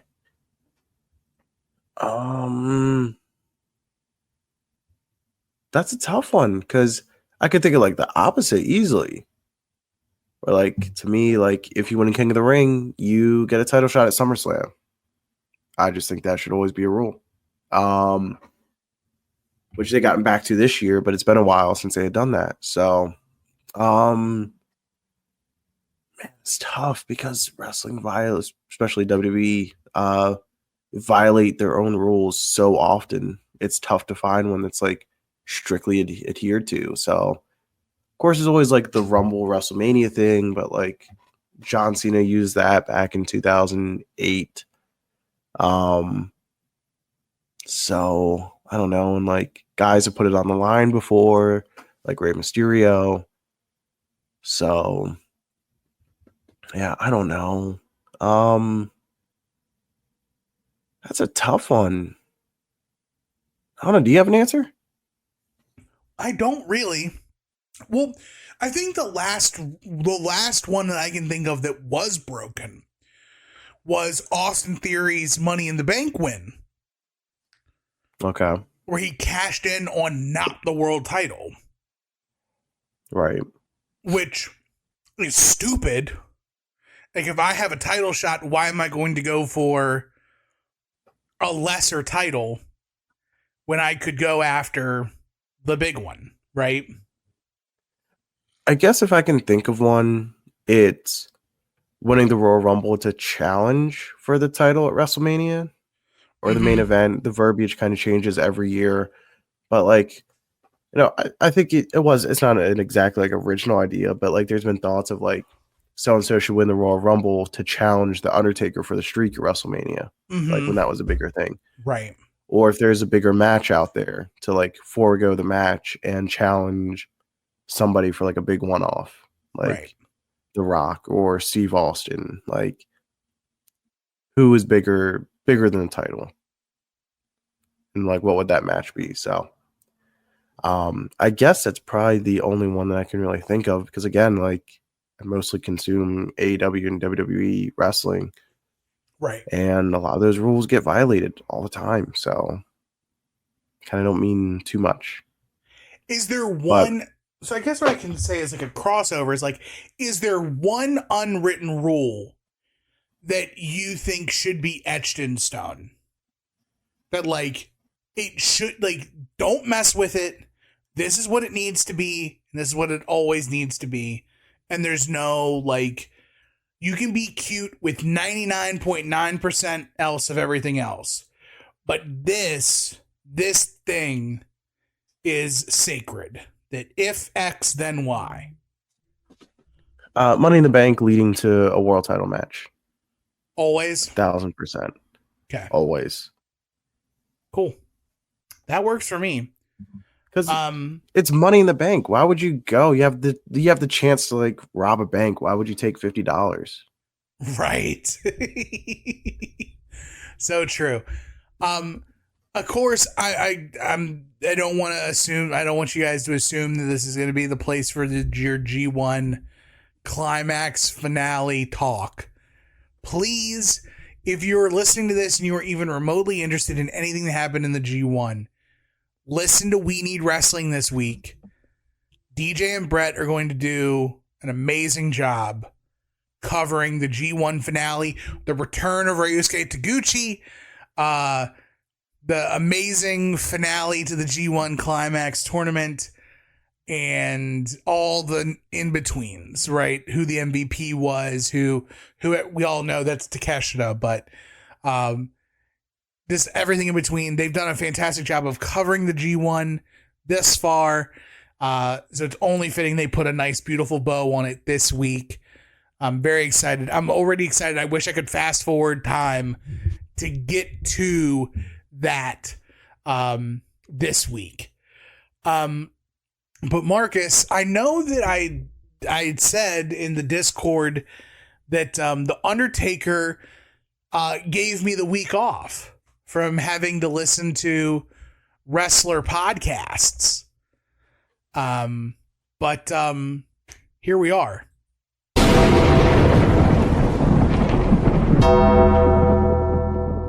And now, Tim Taylor presents The Undertaking.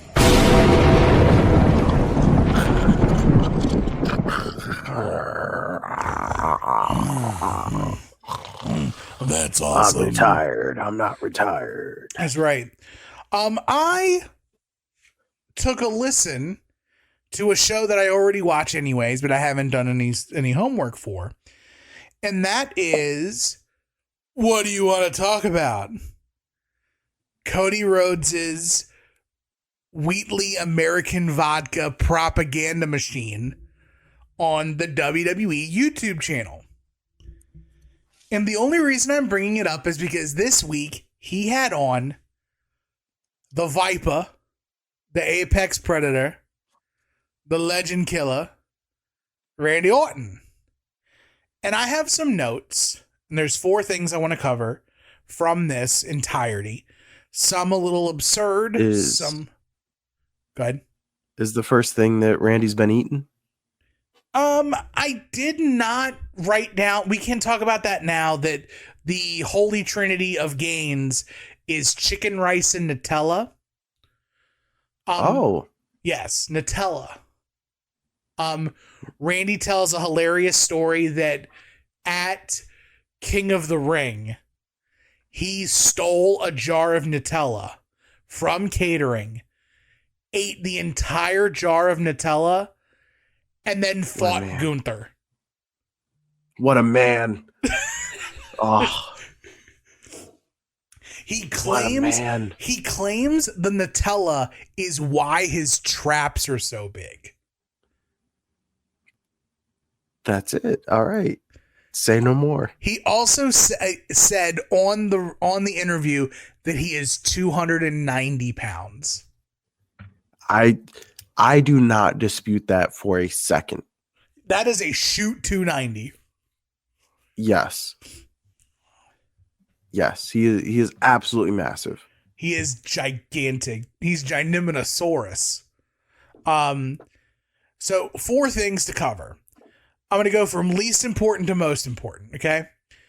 So Randy Orton goes into a little bit of his newfound nerddom, where before he used to be the dude who would like bust people's balls for playing video games.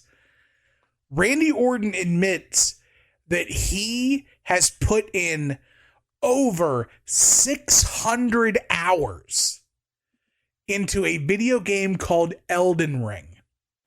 2 questions. 1, do you know what Elden Ring is?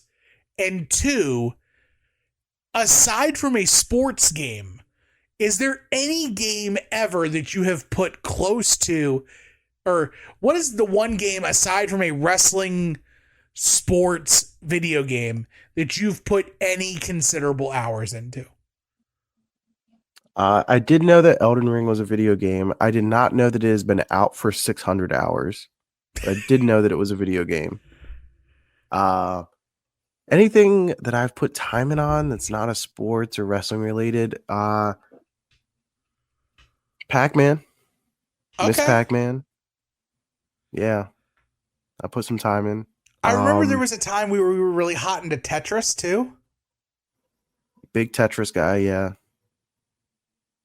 Yeah, there was a time probably those 2 or 3. There was a time when there was like a really good Tetris app back before for the Razor. It was perfect. I miss phones with actual like touch keyboards. Oh, so good. I still miss to this day my Sidekick. I love the Sidekick, and I loved my G1. Before I became before I was fully sold into the iPhone, I had Google's first phone. The G1 was an amazing phone. I love that. Remember the guys that sold you the phone? Yeah. You remember that day at the mall? It was a great day. It was awesome. Dude was nicknamed John Cougar Mellencamp because he kept hitting on all the older women that came into the store. They kept flocking to him. But yeah, man, everyone called him Mellencamp or Cougar Mellencamp. Just yeah, that was a great time. Cougar Mellencamp. That was so great.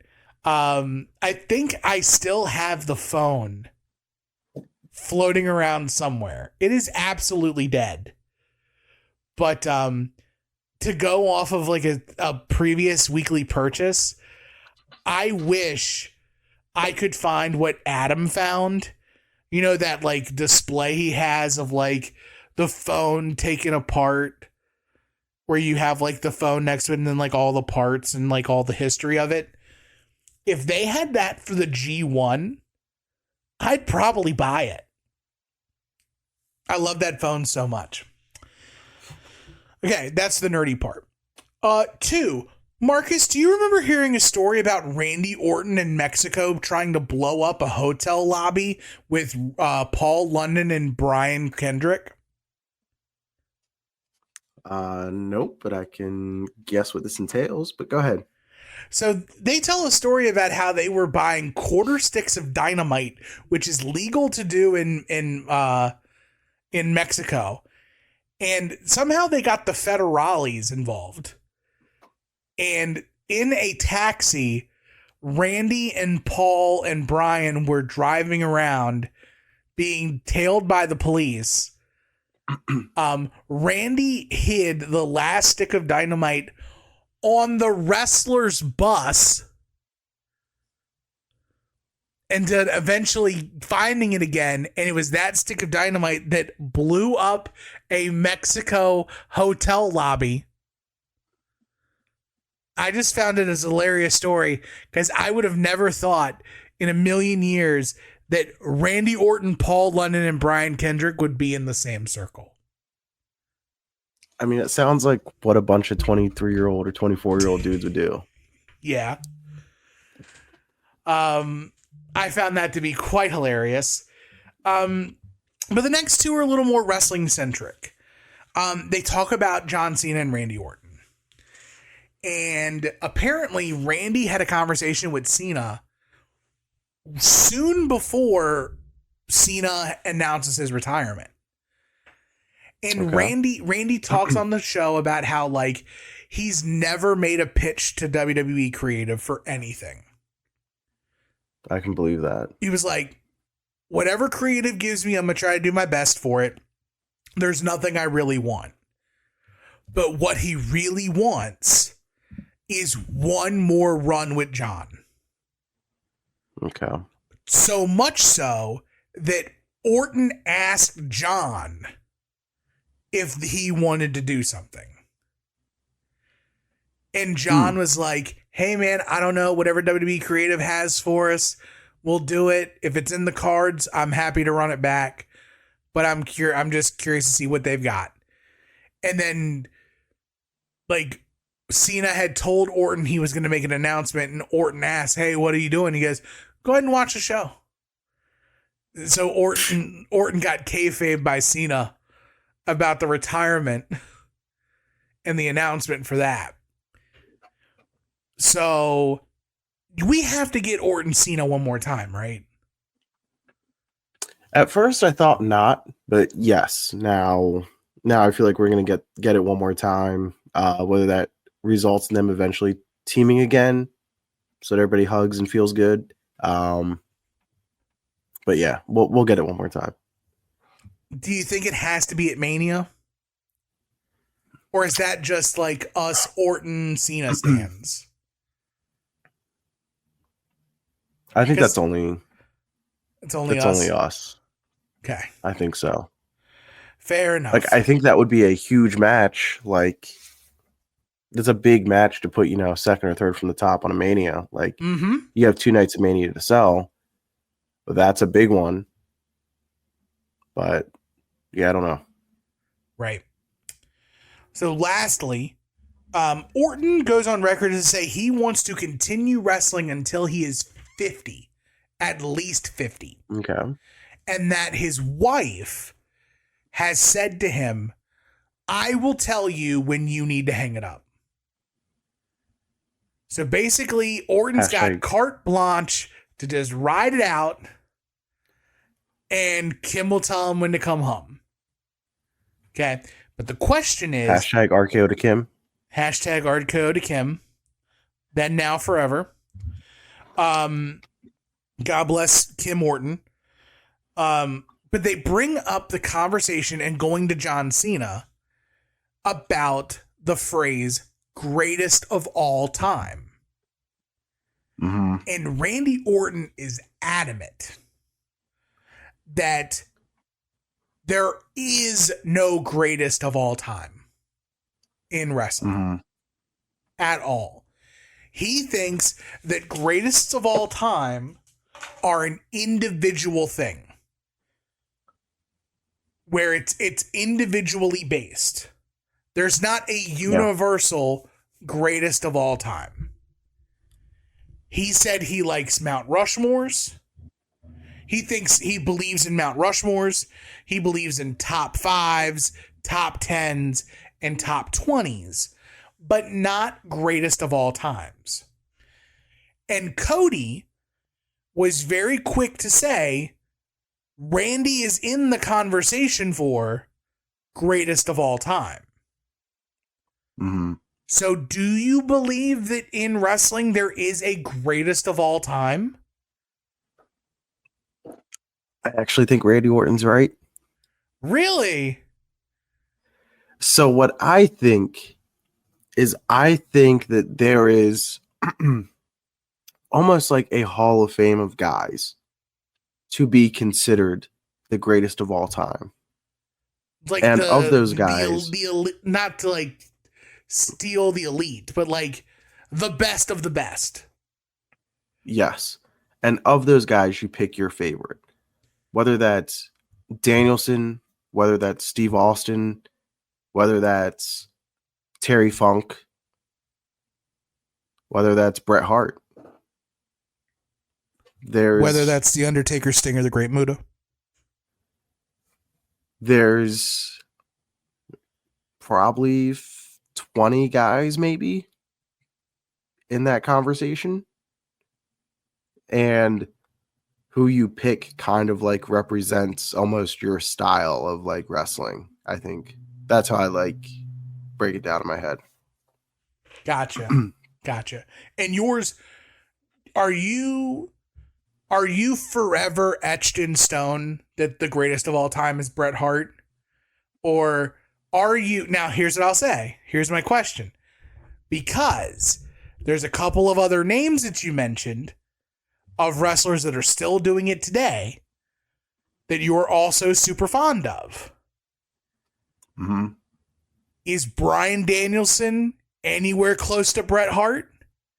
Is Randy Orton anywhere close to Bret Hart? For you? For me, neither is close. No. Okay. But that's just because they're not Bret Hart.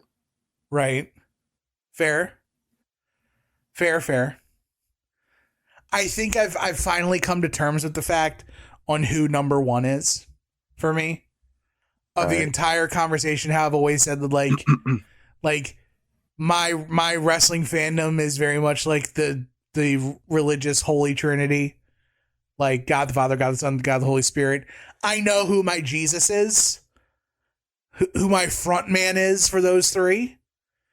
And it's Sting. It's absolutely Sting.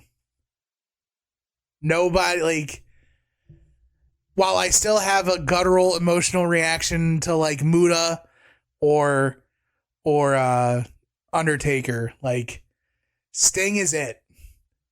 Sting is my Bret Hart. He'll always be my Bret Hart. You to coin a phrase from Cody Rhodes, he's my North Star. He's who I base superheroes on. Wrestling heroes. It's Sting. It's crazy. So I'm curious to see what everybody else thinks. If you've stuck around this long, let us know in the TNM Shows channel or in the comments section. Do you believe in greatest of all times? Do you think there's a greatest of all time in wrestling? If so, who is it? I'm very curious to see what everybody says. I'm sure I know who a few people's answer is. Like, obviously, I know DJ's, I know Brett's, but I'm very curious to hear from other guys, Kenny and DeWicki and Silverthorne and all those guys, like Ed too. Like, I want to know, like, who's the greatest of all time? Who is your A number one? Who's your Bret Hart? Who's your Sting? I'd love to hear it. Marcus, did you buy anything this week? I did not buy anything this week. But man, it's getting itchy. I'm just talking about my throat right now. I'm itching to buy some figs. I was looking at the Target Legends line Bad Terry WrestleMania 8. Oh, the WrestleMania No, I don't want the 8 one. guitar. WrestleMania 8 with the Hulk Hogan flag shirt. That's like a Bad Terry that like stands out to me. Like I remember the aftermath of WrestleMania 8 like pretty clearly as a kid. So like I remember that whatever that was, whether it was a Superstars or Challenge or whatever, All American, where like Hogan does the interview talking about like how WrestleMania 8 might be it. Like I remember that. So I might get that Bad Terry. Pretty cheap. So Yeah, it's kind of it for me. Like, I got to get the Outsiders Ultimate Edition. Same. I just don't want to, like, I'm not mad at the price. It's not that I don't have it. I don't want to I pay just it. don't want to see that hit. I don't want to pay it, exactly. Right. But, like, I want the figs. I just don't want them for that price. I'm ready for Christmas. I'm ready for the Christmas sale. I will pull the trigger on Christmas. Yeah. Well, there is something I pulled the trigger on this week. What did you get? It's in my hand right here. I heard people talking that they were seeing this floating around at some stores. So I went on a little doll safari. Well, actually, I didn't. The consortium went on a doll safari for me because she goes to the store a little more often than me. And I asked her to swing by and take pictures of the wrestling figure section at the Walmart. And down on the bottom, I had an eagle eye for something. And I was like, hold on, I'll be right there. Marcus, I have purchased the Supreme Stinger. Wow. With the busted up face paint, jacket. There's a Sting mask. So you can do the Sting mask gimmick. There's 2 Sting shirts on the side. And then 2 Sting faces. 2 extra Sting faces. On the side as well. Beauty. Yeah, this is a beauty. And I've decided this fig is not getting out of the box. This is staying in the box. Why is it staying in the box? Because the one chance I'll get to meet Sting, I want him to have all of this real estate on the front. Real Estate Steve? Real Estate Steve can put his giant and massive stinger all on the front of this figure and inscribe it to me, his number one stinger, number one little stinger. But I'm so glad I got that fig. I almost pulled the trigger as well. I saw they had in the DC line, they have the Adam West Batman fig. Okay. I almost pulled the trigger on it. That'd be sweet. Yeah, because that's my Batman. My Batman's Adam West. So, but that is, I think that's everything. Do you have any plugs? No plugs for me. Well, of course, as always, we mentioned at the top of the show, we'll mention it now, soon to be named network.tumblr.com at your home for this. So many other podcasts, including but not limited to our wrestling offerings of At Odds with Wrestling with Joe and Adam, and We Need Wrestling with Brett and DJ.